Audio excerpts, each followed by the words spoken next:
Erin, Ali, Phil, we'll just give everybody a couple of minutes to log on. I can see them coming in even as I was going to say even as I speak, but as I croak.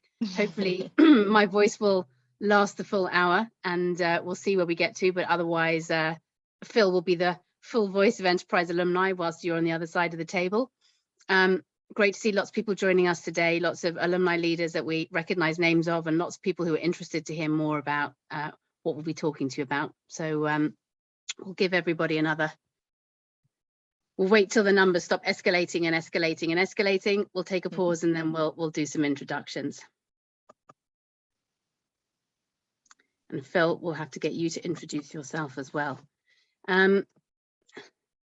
Let's start with the introductions now. So we're only a minute in, which doesn't give people too much room to breathe. But by the time I eventually get to my page and say things, everyone will have had 120 seconds to get online. So that should do the trick. So Ali is currently an associate professor of management at John Carroll University and has a PhD from the Ohio State University. Her research has been published in many places, such as the Harvard Business Review document that many of us read over the course of the last 18 months. And I saw most recently that you were covered by the Financial Times and SHRM. Erin, also delighted to introduce Professor Dr. Erin, so many titles to give you both, is an Associate Professor of Human Resources in the Management Department at the University of Akron, and also received a PhD from the Ohio State University. And we'll get to you in a second. Phil, do you want to quickly introduce yourself as well? Emma and Erin and Ali, nice to chat with you. For those on the line that don't know me, my name is Philip Sanford. I'm our VP of Customer Success here at Enterprise Alumni. And for the clients who are on the line, know me a little bit better, but I spent over a decade with between higher ed, recruitment marketing, and then eventually 7 years running the Corporate Alumni Program at JP Morgan. So really excited to have this conversation with everyone. Thanks, Phil. Well, look, let's just kick off. Before we get into all of the clever research that you, Erin and Ali, have been doing and your recent paper about success in alumni programs, I actually just wanted to take a step back because you appeared on the scene about alumni and it was like, why are these ladies so interested in corporate alumni programs? Where did that come from? So a quick question, if I may, before we start digging in. You both met at Ohio State, I know that much. What led to this interest? It's now become the source of a lot of research about corporate alumni programs.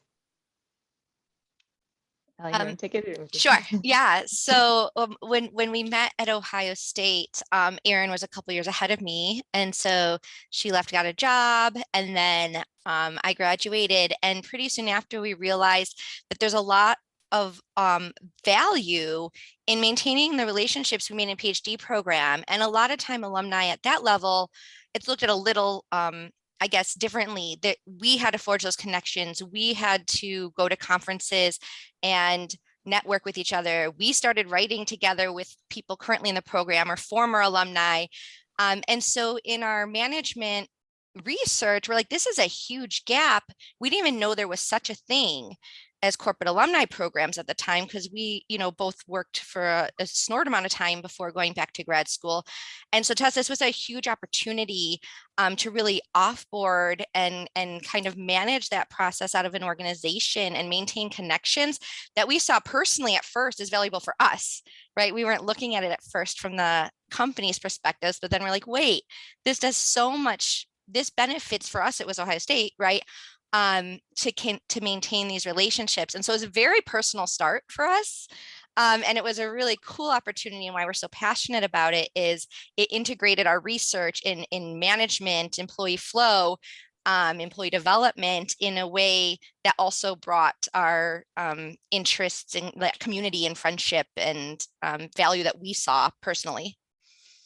And so we've been kind of got it off the ground for our PhD students. We started an informal alumni program with, starting with the Facebook group and organizing dinners at our annual conference. And, even this morning, people reached out and said, oh, are we having our annual dinner this year we're doing Seattle this year for our conference. So, we started to see the value in that community. And, it's interesting, in our most recent article that was published in Organizational Dynamics, the reviewers for that article said, we've never even heard of corporate alumni programs, and this is entirely new to us. So there's many in our field in academics that really just aren't even aware of corporate alumni programs.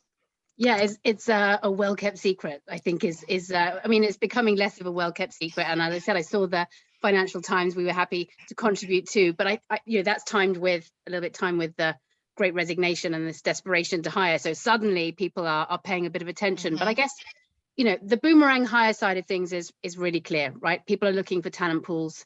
We know that alumni are extremely high quality source of hire. They stay longer, they're productive faster. But beyond just that, why more broadly, Erin and Ali, should companies care about alumni programs? Sure. So certainly, as you mentioned, talent acquisition is a big piece of the puzzle, and not only the boomerangs that could come back, but also referrals and the networks and relationships that people have. And part of that is just spreading the good word about a company. And, your brand reputation can be built by having and maintaining that connection with former employees. And so we see a lot of alumni that are brand advocates, are really, a marketing harmony for an organization, spreading the word. It also allows you to tap into that knowledge, even if they're not a formal member of your organization. You can have focus groups and talk about the experience they had at the organization. Some companies introduce new products to alumni first and get their opinion before setting out to the market. And there's collaborations, clients and partnerships, learning opportunities between, mentoring and training. And there's just really an entire ecosystem of relationships that you can maintain and benefits both tangible and intangible to the company in doing so. And yes, I think go ahead. I was going to say, one of the challenges that we know from running alumni programs is there are all these different ways that it can benefit an ecosystem, but it generally starts somewhere, and that kind of reaching all those different departments is a bit of a long journey. And I'm sure, Ali, love to hear from you, and then maybe we can talk to Phil and his capacity of his days at JP Morgan about how you spread the net and get as many people in the organization engaged. So Ali, you had a comment. Yeah, I was just going to say this shifts a little to other research we're working on, but it really requires this shifting mindset of not what's the one thing that's going to be good for us or the one outcome necessarily, but more of this mindset of, people are going to leave, and how do we support mobility while they're here, when they leave, when they're away, when they might come back. Like, how are we supporting such mobility, and how are we looking at people leaving? So, we talk a lot in another paper we're working on about this idea that we look at turnover as functional or dysfunctional, right? And how turnover is at the point of exit might vary depending on where you are looking at that life cycle of that employee, right? And so some people it might seem like devastating, but it's actually better in the long run. Or for some people, it, might seem like this really great thing that they left, and we hope we never speak again, but hey, look, they actually brought back value later. And so this isn't just like let's have this like alumni program that we slap onto talent management. Let's hope we get people to come back as boomerangs. This is a shifting mindset of we need to better manage mobility in and out, and this network and community in such a way that we recognize it's fluid. And we have to best set ourselves up for that fluidity as we manage our employees and alumni. Yeah, because some people might no longer be the best people as employees, but might be great senders of business, or they might go to a company where they're better suited, and they might be, there's just so many, exactly. And I mean, as you say, someone leaving doesn't necessarily have to be the end of the world. It could be a good thing, but also there are so many ways to think about that. Phil, I'd love to hear from you. I mean, obviously you're under our roof now, but when you were at JPM, how did that work to start to engage all the different corners of the business where you knew that alumni had value? Yeah, I think it's a two-pronged approach, both from an output perspective, but also, input. Your employees for a corporation is they're the groundswell for getting the word out. Every employee knows 10 alumni, and so if you're in the stage or phase of building your alumni program where you're just want to get bodies in the door, it actually starts inside and not outside. But then when you start talking about resourcing, if you have a person or two or a couple of FTEs looking after an alumni program, you're not an event management company, a product manager, a publication house all in one, right? But you're not going to get away by adding full-time jobs to people's plates who have full-time jobs. So it's a little bit about having strategically placed people that partner with you internally who are at the right tables and are just thinking about the fact the alumni network exists. It could be an hour a week, it could be an hour a month. But if they're at the table around an upcoming white paper, and they're talking about content planning, oh, that would be great for the alumni community. Perhaps it's a virtual event, that's not necessarily, state secrets or classified in your industry, but it's just a nice brand moment. Hey, why don't we invite 100 alumni to that? So I think it's just having almost some little birdies sitting around your corporation willing to help some folks running the alumni network out. And I think, yeah, I know. you said the magic word, employee life cycle. That's what really this is becoming. That's the difference, I think, than what we've seen 10, 15 years ago is let's not act surprised when people leave after 5 years, because that's what the trends are showing us. Let's start touting the fact that we have an alumni network when you come in. And that's just a natural next step of you're recruited, you're onboarded. Now you're super productive. Then you leave and you're productive in another way, both for yourself and for the corporation. Yeah, 100%. So little birdies around the organization, which could be many things, including hopefully some kind of task force, or we know we've got some customers and friends who have a sort of alumni board is made up of a collection of people internally and externally, but very good piece of advice there. Erin, Ali, how has COVID impacted the need for alumni programs from your perspective? Before we, I think, next step, start to think about some of the things that your recent research raised. And I also want to add for everybody listening, if you have questions, do put them into the Q&A and we'll be taking them from about 15, 20 minutes time. So I think the impact of COVID is really demonstrating that employee mobility is a reality and you can't always control it. And so thinking about how that happens and how you can really value the employee-employer relationship is important. And so, at the beginning of COVID, we saw a lot of involuntary turnover where people were being laid off or furloughs or let go. And then, of course, the Great Resignation now where we see a high number of quits. And so a lot of people are rethinking their work situation, and that means mobility. And mobility is a cause to think about that relationship with employees after they leave. And so we see that COVID has really impacted the need for alumni programs. And I know, Emma, you could speak to the rise in the demand for them, I'm sure. But I think part of the reality of that is just recognizing that it's okay for people to leave. And if we maintain this connection, we can see value from employees even after they're no longer formally part of the organization.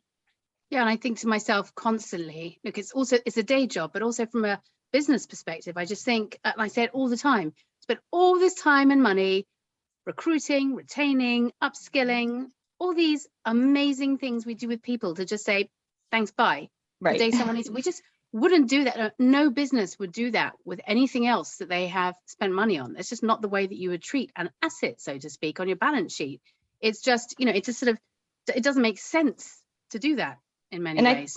I think the flip side of that is true too. You can't just tag on an alumni program and say, okay, we've got this and we're taking care of our alumni and forget about the employees. And so one of the things that Ali and I always say is that this has to be part of a holistic talent management strategy, and that you've got to have that support while employees are in the organization and after they leave, and this cohesiveness of considering both parts. So one way to think about this is creating a climate for career mobility where it's supported, maybe even encouraged in some organizations, but also thinking about the mobility mindset of your managers, of helping them manage that process. Because even organizations that say they're supportive of employee movement sometimes have those managers that want to hoard talent and keep them in their groups. And so one of the things that we're increasingly seeing is that, yes, climate matters, but you also have to work on that mindset of your managers.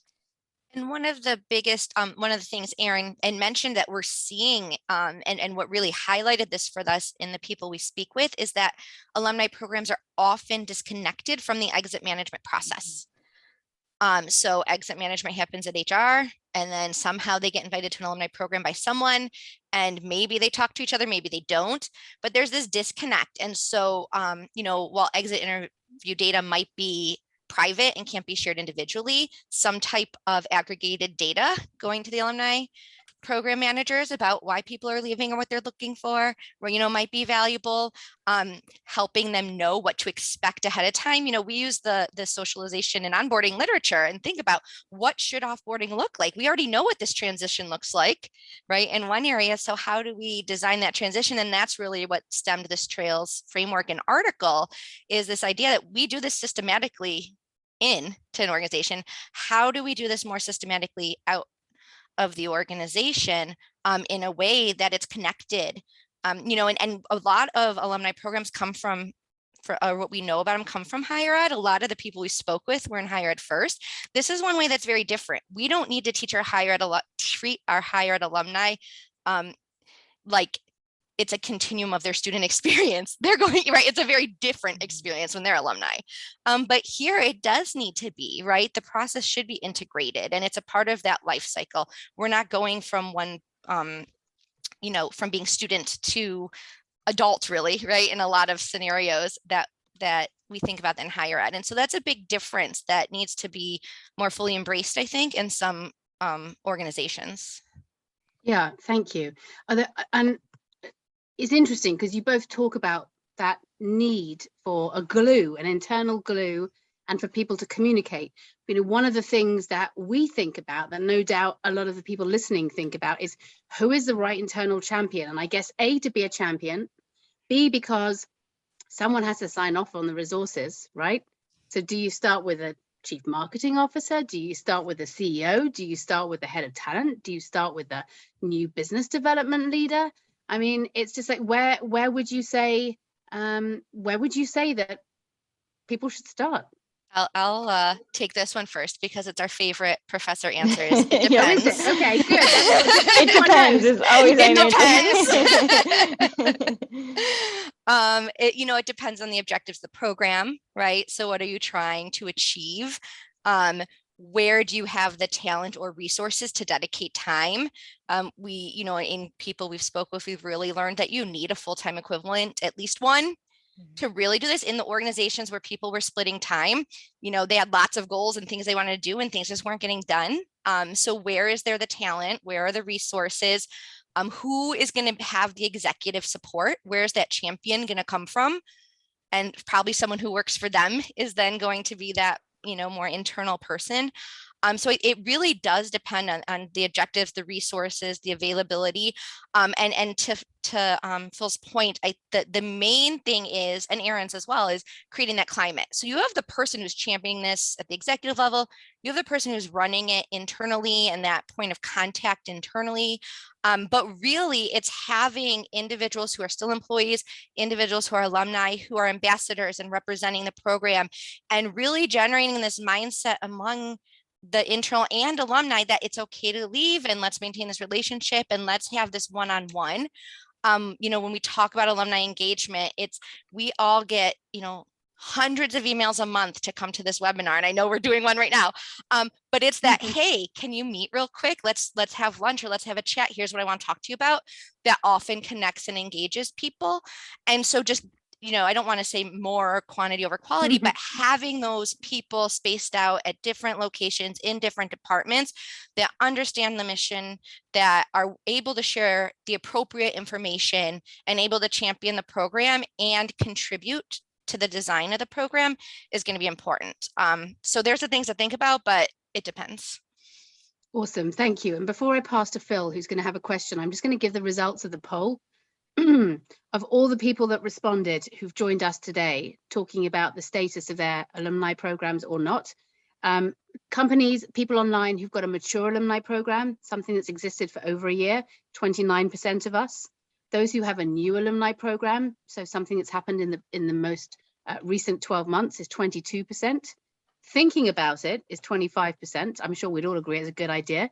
And no alumni program at all, and it's not yet on the radar, is 24%. Wow. So reasonably split, yeah, between the kind of like between all the kind of between like all four parts, which is an interesting outcome. But Phil, I know that you had a question. Yeah, and I think it's, I guess, more for the latter two buckets of that poll, but great for everybody is, I'm thinking back about, what we said and what you just said, Ali, about, just sort of not being surprised when people leave, making it a part of the culture. Emma, I think you attest to it, and Erin and Ali, I'd be very curious to sort of, as I say this, you probably will remember some examples as well. Tons of clients that we talk to, they have that long-standing 25, 30-year, colleague who has their own list. They've accidentally started an alumni program because they were from a legacy firm or a big They were project, there forever, something like that. These lists exist, and so I think my question is, why is a structured, formalized approach needed? Why can't we just, have Jane and John have their Excel lists and sort of what outcomes come from that? I can speak from my own experience and what we've shared and seen with our other customers is that, the structure equals a cadence, and that really helps in creating that culture and really setting a behavior of expectation, both internally and externally. It means you're part of a community and not a club. And it's nomenclature, but it's kind of important when you're sinking time and effort and resources into it. So curious what you both have to think about that. Yeah, so we're going to take our academic perspective here and our research on training and development. We know that having a systematic approach leads to outcomes that are more optimal for organizations. And so, as you mentioned, the structure guide aids in consistency, knowing what that cadence looks like. It also helps you make decisions, making sure that your bases are covered and that steps are followed, but also allowing for dynamism and flexibility as needed. So, one of the things that we want to be clear about is there's not a one size fits all program, that you don't do this, this, and this and have the optimal alumni program.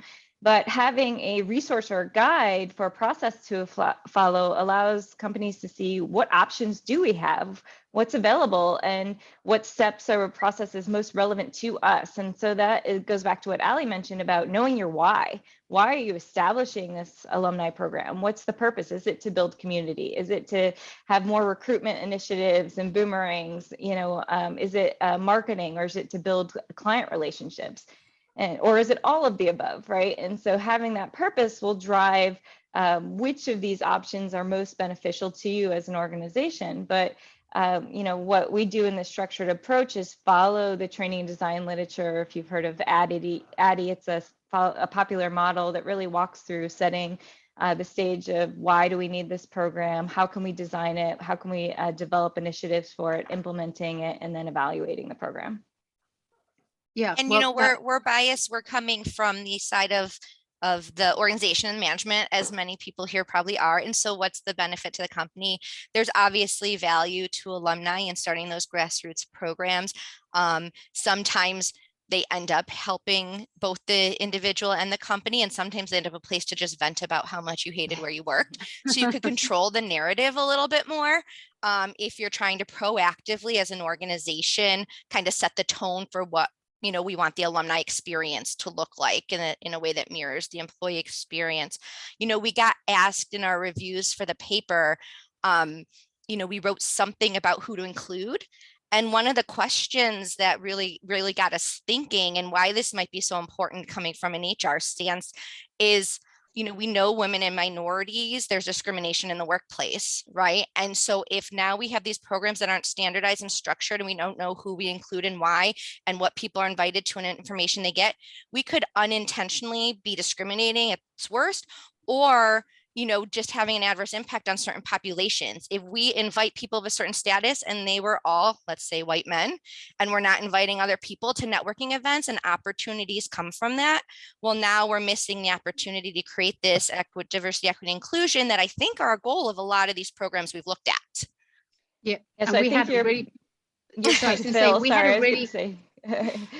about the old boys club, right? Right. The club versus community. That's an important distinction, is that community really is more inclusive. Sorry, Emma, go ahead. No, 100%. And, I remember a recent conversation with a retailer who said, we absolutely don't need to do this because we are fantastic at keeping in touch with everybody. And certainly they are a company that has low churn, and certainly they have a really great reputation.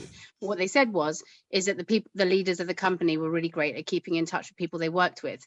And, and when pushed and challenged, it was, when you look at the leadership of the company and they were talking about a very specific layer that were driving that, it certainly fit only one demographic. So if you just don't fit that, it's like everything in life, right? I chat to people that I have got things in common with, and there are loads of things that are different that I have in common with different people. But if you are only one demographic, it is extremely limiting who you're most likely to say, oh, by the way, I'm staying in touch, or by the way, this job came up, or, Phil, did you have something you wanted to add? I mean, I guess to encourage, the companies on the line who are thinking about it, but then are sort of having some self-awareness. It's not an indictment on what your community is. The thing is, it's a natural, unfortunately, it's an outcome of not all of the efforts that have happened in equality in sort of the workspace over the last 20 years, because an alumni network is inherently people who used to work for you. So if you're a financial services company or professional services company, and you look at people who left between 1980 and 1989, it's going to look different than what you want, sort of your community, picture to be today. So I think it requires efforts. And I think for those of you in planning, that means that employee resource groups, affinity groups are absolutely key to engaging and unlocking certain segments of your community. Yeah, 100%. So I guess a kind of follow-up question, which is, if a company does decide that they want to implement an alumni program, where do you start, right? I know that these webinars, articles online, your research, that Harvard Business Review paper you did, like everybody wants to voraciously consume information for which there isn't a lot currently. Where do you start? What's your advice on that? Erin, over to you first. Well, I think you need to consider the value proposition for the alumni of what can you give them and provide for your community. And, so one of the key things that we've heard from our interviews and research is start small. You don't have to do everything all at once. So even with all these webinars and information, pick something that resonates with you and that sounds like it will be valuable for your alumni, and get that information. One of the things that we advocate is data and analyses. So really collecting data, sending out surveys, using data from the exit interviews to see what were some of the pain points of your employees, how might you be able to address those in an alumni network, and looking at where are your employees going, how do they want to stay connected, what's the value, what's in it for them. And, starting with that in mind will help you build a community, and then eventually you can get more from them as well. The benefits to the organization, I think, come naturally from first considering the benefits to the alumni. And just to pick up on that before we go to Ali, is it necessarily, so I'm just asking, is it necessarily right to ask people what they want? Because it's been really interesting when our customers do ask certain people, because the other thing is, again, it's sometimes a very particular audience. Yeah. And those particular audiences, I mean, there's a type of person that wants to receive research material from their former bank. And there's a kind of person who actually wants a webinar with someone who left and scaled Everest or started a business. There's so many different personas. And I know that's quite a lot of detail, but would love to pick up on that. Yeah, no, I think that's a great point. And I think you have to balance what alumni want. You want to figure out what that is, but also what you as a company are looking for, of the purpose and value. So looking at your own mission as an organization and vision for where you want to go.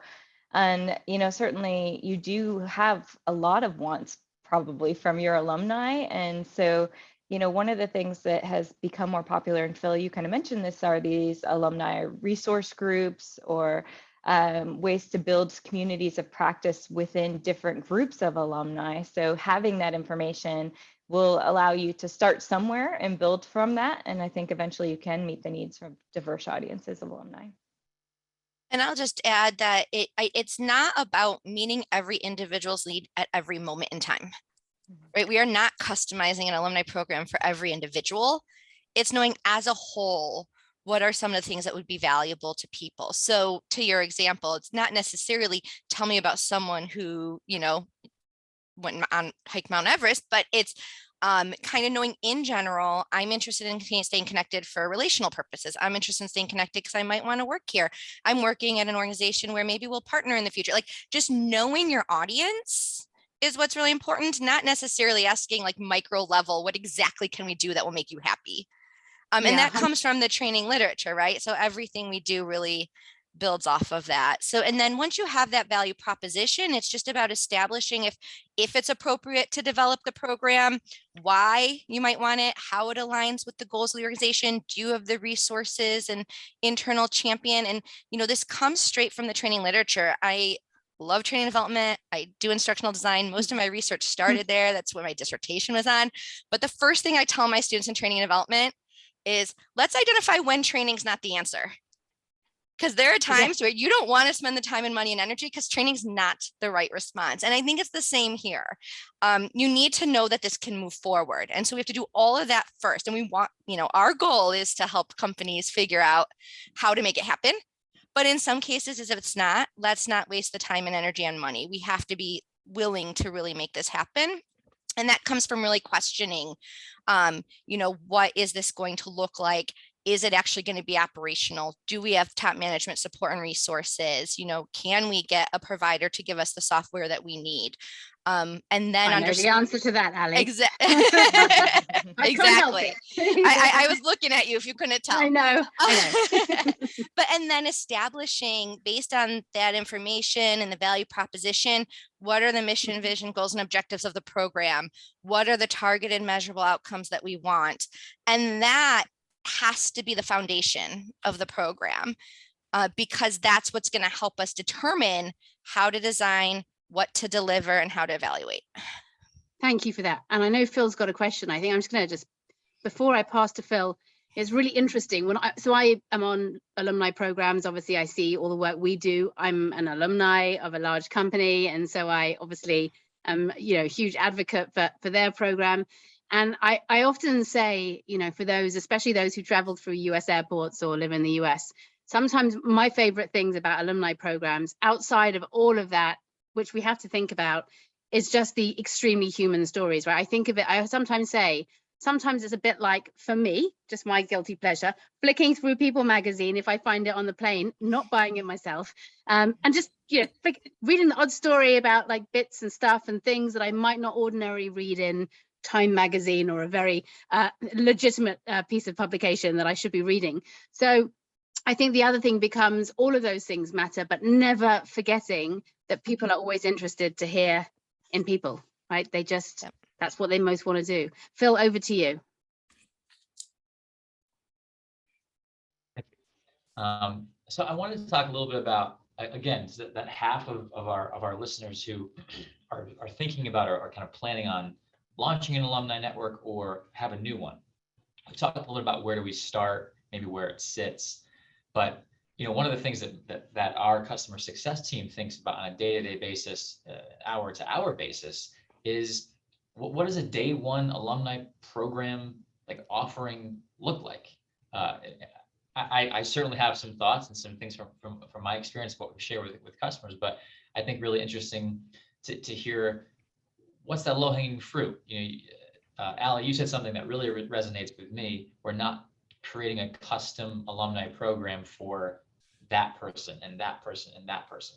What I say to clients who are starting, it's not everything for everyone. It's something for everyone. And so our customers might roll their eyes because they've heard me say this, but we are tapping into the feeling of pride and nostalgia of our alumni, and also just a little bit of good old fashioned FOMO. Like, what are they missing out on? And where can we fill that gap? So curious what sort of where your thoughts and research that have landed on that regard.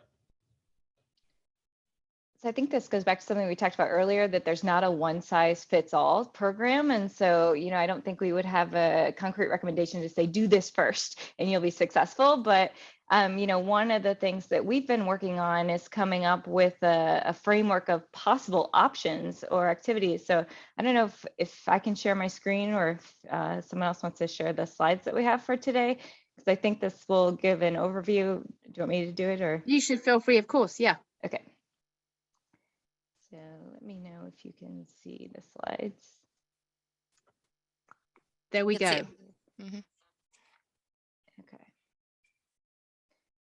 All right. This is the benefit of having a webinar with academics that have put things onto systematic we're, design we're slides used for us to all. we're used to making presentations, right? PowerPoints. So, you guys had asked about why should the organization manage this process? What's the benefit of the structure? And that's what our whole point is, to say that the structure matters and that you can take a systematic approach to alumni programs. And so, a lot of these things are what we've talked about, this ADDIE model of analyzing if you need a program or not, what's the objectives of the program, figuring out the why, and then, designing the program, thinking about what elements are going to be important, what practices you'll offer, and then developing it. We talked about who should manage it.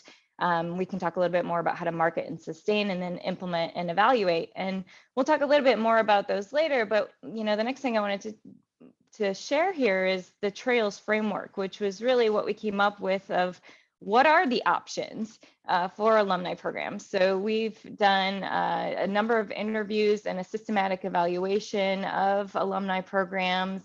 Thank you, Emma, for putting us in contact with several alumni leaders. And so what we did is took all of that information and tried to group it together and see what are the commonalities, or what are the themes that came out of this research. And so with the Trails framework, we realized that, this tracking and analyzing data was really one of the most important parts. So, understanding what do your alumni look like, that database of who's in your alumni network, and figuring out your alumni information. A lot of companies were going on LinkedIn and individually looking up alumni and who was in that. Figuring out incentives. So I know Starbucks recently implemented an alumni program, and they offered a $5 Starbucks gift card to any alumni that joined their program. So, getting that database together, updating your exit interviews, conducting surveys, and then recognizing the achievements of your alumni. So Emma, your point about those personal stories, I think those resonate with people. And so showing appreciation for people as they leave, featuring alumni and their accomplishments, that People magazine, what do you see? Where have they been? Where are they going next? Inviting alumni to share their stories. Some of the companies we talked to involved alumni in their new hire orientation and actually brought them back to talk about their experiences. So yeah, we thought that was an interesting connection, but that bringing them into organizational events, under this recognizing achievements, it might be just thinking about what the employee did while they were at the organization and how you could really show value for them as they're leaving. And then allocating resources. So a lot of the successful programs that we talked to extended access to employee benefits or discounts. I know LinkedIn offers access to their premier services to alumni, providing career support and coaching, referral rewards even. And Erin Group, which is the biggest retailer in North Africa and the Middle East, they offer the most incredible extension of discounts on all the way from makeup brands to super high-end luxury that they enjoy as employees, and it's really generous, and people take it up. And why wouldn't you? I'd buy all my presents if I had a 25% discount from 14 or 15 great retailers, for sure. Yeah, and so it's kind of interesting because that's probably a cost to them, but not a major cost because they're offering that benefit to employees, right? And so just kind of extending some of the programs that you already have in place for employees to alumni can be beneficial. For example, we noticed that extending access to employee assistance programs, especially after COVID, for providing counseling and support for anyone going through hard times, was really valuable. So just having any sort of those resources available. Information sharing was another big theme that came across. Obviously, providing facts about the alumni program, but job opportunities and job boards were huge. Almost all the programs that we talked to said that was a major perk for the alumni, and they also wanted to know the flip side, not only these individual stories, but also the company stories. How's the company doing? What are some trends going on in the industry? So just sharing that information, and then learning and development was a big theme. Obviously, webinars, certificates, especially for certain industries like law, we noticed continuing education credits were a big perk that were continuing to be offered. Extending access to those learning management systems and training that are typically available for employees, offering that to alumni as well. Having formal mentorships. So sometimes alumni would serve as mentors to employees. Sometimes employees would serve as mentors to alumni. So looking at the different types of connections that can be made there. And then, of course, I think the fun part of it, the socializing and the networking of having roundtables and happy hours and, inviting alumni back for conferences and events at the organization. But also that one-to-one touch of, one of the things we saw some organizations doing is assigning alumni an internal point of contact, which, we called a buddy, and having a buddy at the firm that was someone more than that alumni program director, because they can't reach everyone personally. But having a point of contact to reach out to really helped establish that connection. So obviously this is a broad framework, and what we were trying to do is establish what are some of the trends that we see alumni programs offering.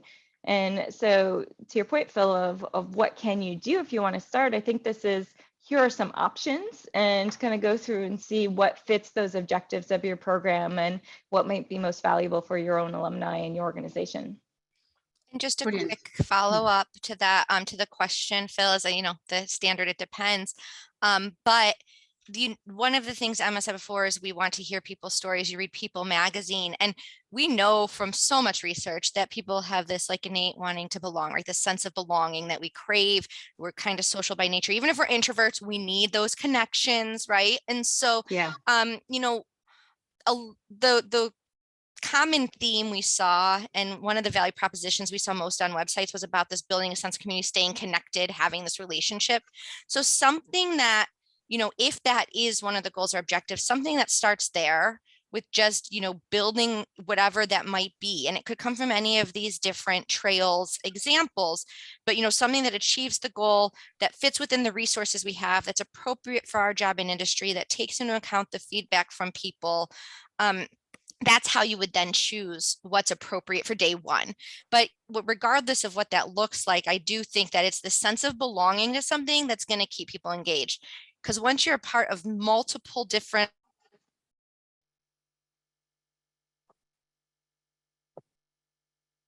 I think we just lost Ali. I was gonna say, she froze on my end. Either that or she's doing a brilliant impression of someone that's frozen still to test us. Oh, you're back. There you go, Okay. Ali. Sorry about that. All I was saying was that people like to be in a community. What people want to be in a community and what's most appropriate depends on all those things.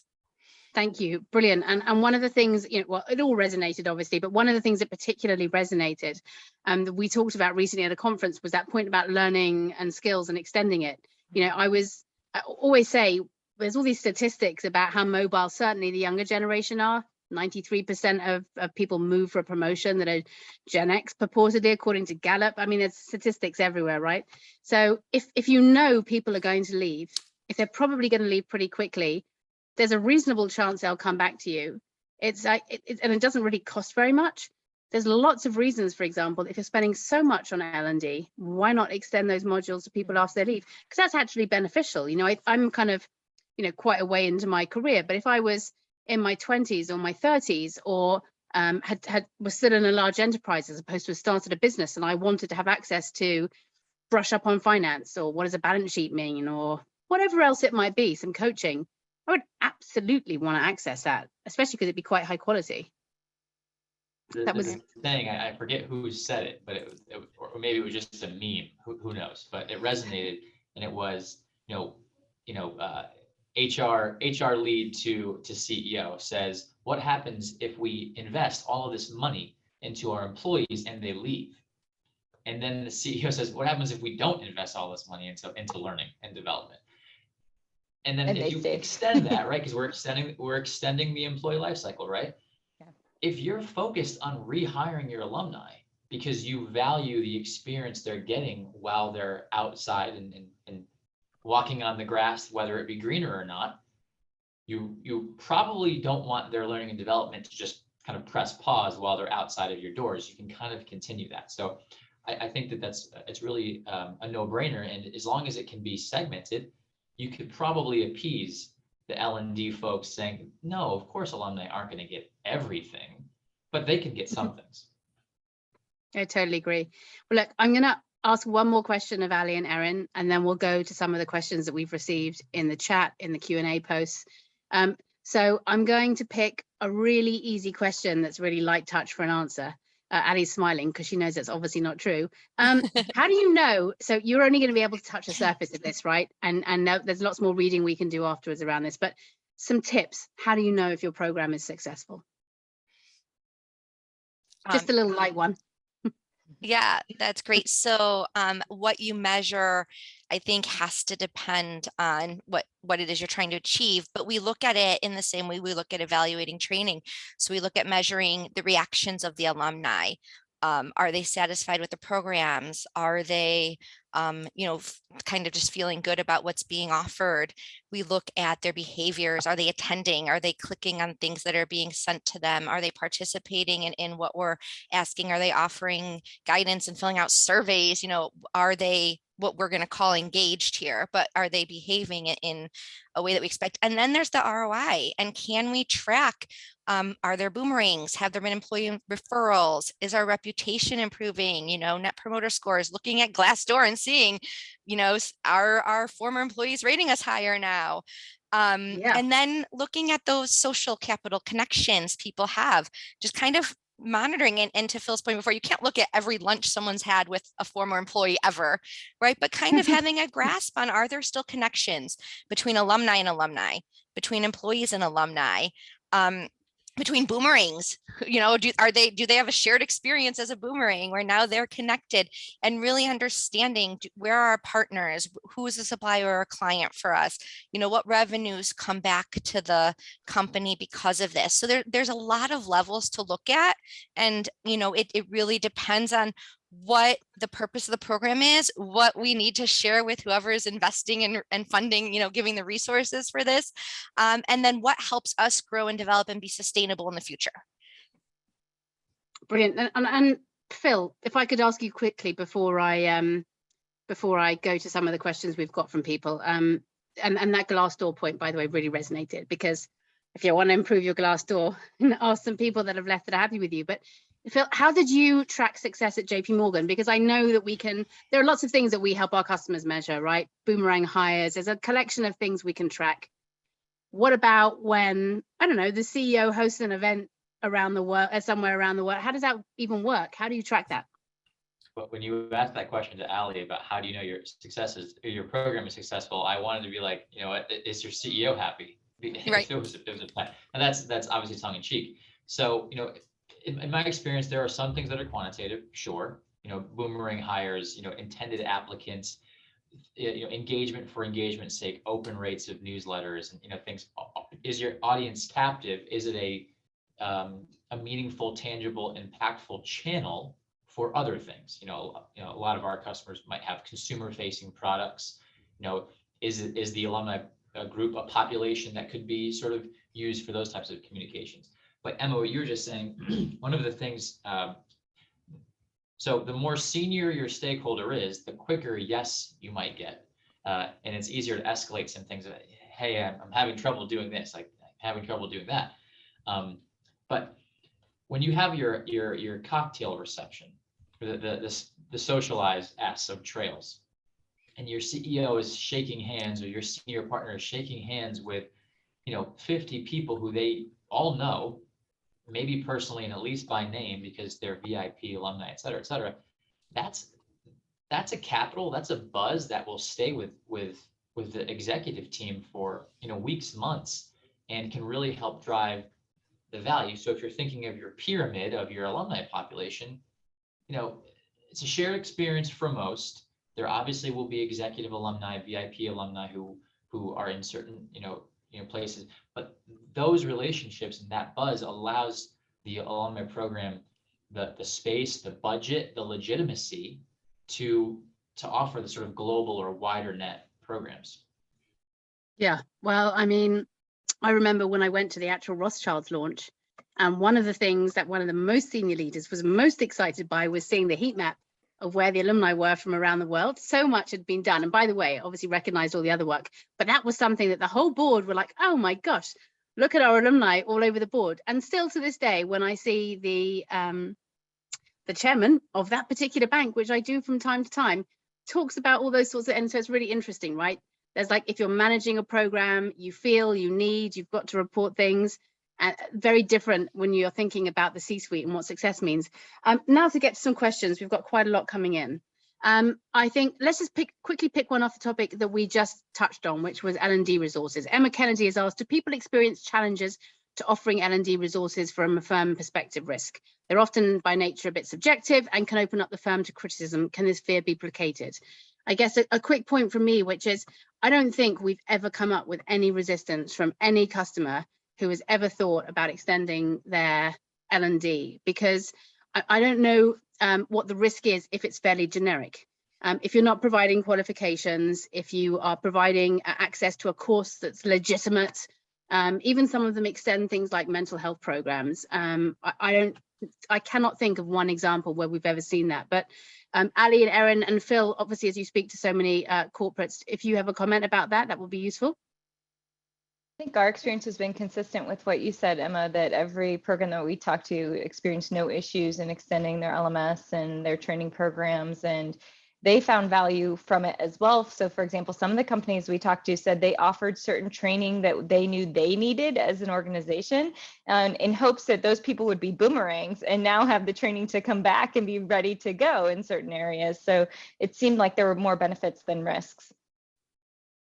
Thank you. And if it sounds like there's nodding from Ali and Phil, so we will go on to the next question and get through as many as we've got here as we possibly can. A question from Nancy. I work at a university and I'm focused on grad recruitment as well as alumni. The programs we offer are part-time, designed for working professionals. I'm wondering if the approach to building corporate alumni communities can be leveraged and beneficial in higher ed, where the students are professionals and the goals of the community are focused on networking, prospective pipeline building and engaging, as opposed to gifts and donations for the university. Nancy, I'll just kind of kick off with that and then open this up. I mean, we predominantly serve corporates. That's our experience. We do also serve MBA programs, grad programs, but we often say when we are approached by, and we do have some universities and big colleges, Indiana, for example, which is absolutely massive. But generally speaking, what we always say is there's something that's different that's needed for corporate people than necessarily students, for lots of reasons, including students have a lot more time. They need a lot more support. They're looking for different opportunities, and they're probably not necessarily going in the same direction with, I'm sure, with focus, but just you need more when you're at that point in your life. There's so many more variables. So from that perspective, I always say, you know, understand that gifts and donations are extremely important, but actually, if you really want to engage people and you want to engage grads, you've got to think about the professional community and how much time people actually have, the competing priorities. I guess the other point is also what you as an alumni manager want access to. Do you want to have lots of data and lots of technical ability on your platform? Or do you want something a bit simpler, which is often a lot less expensive? So I think there's two parts of that, which is who your audience is and what your budget is realistically. That would be 2 points from me. Erin, Ali, Phil, I don't know if you've got points on that question from Nancy. I agree with what you're saying. It comes back to the point earlier in the discussion about building our research, you know, and what we know about higher ed. It's hard to tell someone in higher ed, don't focus on the money coming in, right? But there, as you point out, that value proposition, there's different needs. Why is it that I'm connected and willing to invest and be an engaged alumni?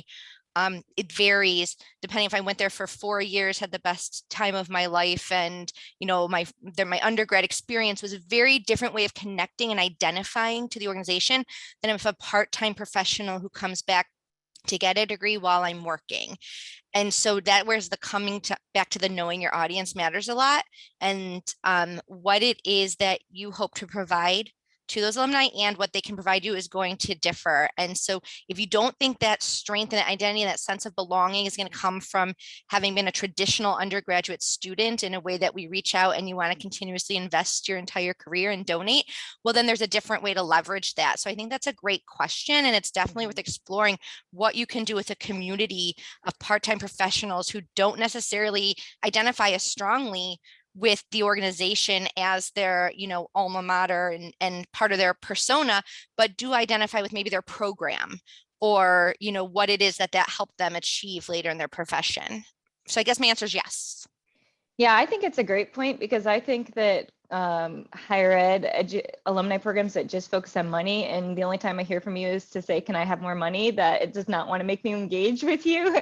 And so if you think about what can we offer that would be valuable to alumni, and I know a lot of educational institutions are starting to do that, to look at what's the value, having job boards that are extended, having newsletters and information. So I think there are ways to build that sense of community that make people more likely to want to re-engage. You muted them. Question just come. Oh, sorry, Emma, you're on mute, but you were talking. Okay, I'm gonna go. This goes back to our community inclusivity question. I'm on mute. Before. Oh, so this is a question that we came in, and also another question from a participant, Vicky, who's asked us. But you start thinking about kind of the spectrum of your community. Who's a VIP? Who's the opposite end of the spectrum, and everything in between. The exact question is, what are your thoughts? What is your research on a program consisting only of associates or partners, or associates, I guess, meaning is more senior in this sense, or including business staff, support staff, even interns in a sense. So just curious of your thoughts, because I think when it comes to a corporate setting, at least from my experience, it's inclusivity is inclusivity, and community is exactly that. And you should let your invitees or your constituents kind of self-identify. Similar to the part-time student. Yeah. If they worked for you for a year, they might not be that sticky to your culture and they might not care. Or they might see the benefit of that logo being on your resume.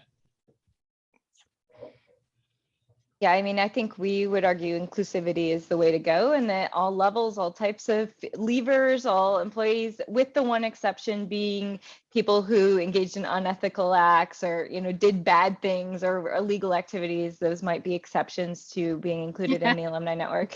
But, even some of the retail organizations that we talked to that had employees that were, either interns or not much work experience, one of the things that they saw value in is these people are early on in their careers. There's lots of opportunities for them to come back or add value. So why wouldn't we include them and seek that opportunity?